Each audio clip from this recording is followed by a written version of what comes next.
नमस्कार, मैं हूं आपके साथ अनुष्का और आप देख रहे हैं खबर का असर। धनोरी पीजी कॉलेज में भूगोल विभाग द्वारा आयोजित समाज पर जलवायु परिवर्तन के प्रभाव पर प्रसारित राष्ट्रीय संगोष्ठी का समापन समारोह में पहुंचे मुख्य अतिथि डॉक्टर हितेंद्र सिंह ने जल की उपयोगिता के बारे में जानकारी देते हुए कहा कि पीने योग्य पानी के पैमाने के बारे में सबको पता होना आवश्यक है।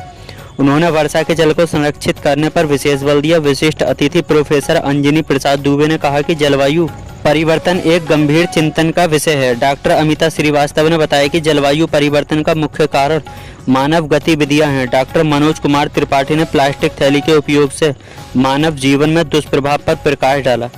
डॉक्टर अंकुर कुमार ने भी मौखिक रूप से अपने शोध की जानकारी दी।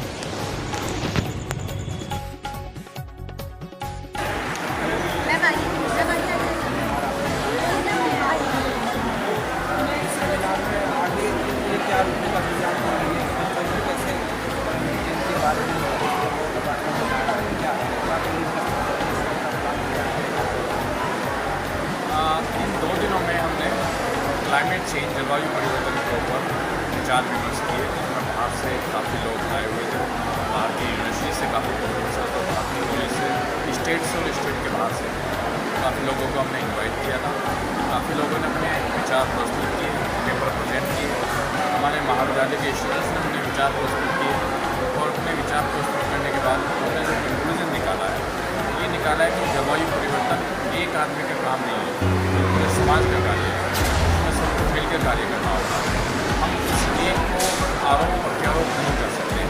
सब मिलकर काम करेंगे, जिसमें छात्र सम्मिलित हों, महाविद्यालय के कर्मचारी भी शामिल हो, समाज के लोग भी शामिल हों। उसके साथ साथ एक कंक्लूजन ये निकाला गया है कि यदि हाईवे बन रहे हैं, कंस्ट्रक्शन हो रहा है, तो उस कंस्ट्रक्शन में कम से कम पेड़ों को काटा जाए, क्योंकि तरक्की भी ज़रूरी है, मैन्युफैक्चरिंग भी ज़रूरी है, कंस्ट्रक्शन भी ज़रूरी है।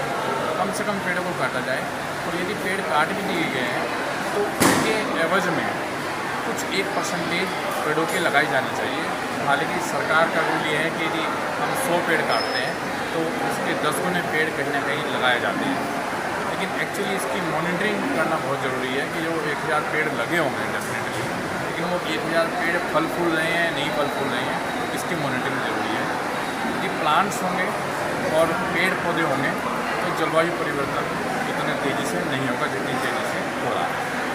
इसके साथ साथ सपोज हम एक मुहिम चलाएं, पेपर बनाने के लिए पेड़ काटे जाते हैं, हम महाविद्यालय में पैदा होने वाले पेपर को रिसाइकिल करें और हैंडमेड पेपर बनाएं, वेस्ट मैनेजमेंट के ऊपर काम करें, ताकि कम से कम एनवायरनमेंट में परिवर्तन हो।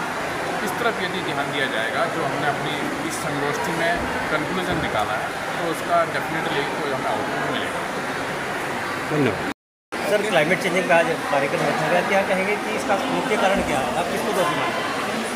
जो क्लाइमेट चेंज और एडेप्टेशन या एनवायरमेंटल इश्यूज़ के ऊपर रखा गया है, बहुत अच्छा विषय धनौरी पीजी कॉलेज में उठाया गया है और इसमें जितने भी लोगों ने अपने विचार रखे हैं वो बहुत ही शानदार विचार थे।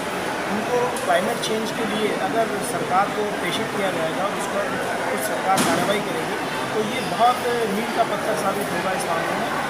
क्लाइमेट का जितना भी आजकल चेंज हो रहा है, इसका ग्लोबल वार्मिंग का इफेक्ट हमें देखने को मिल रहा है।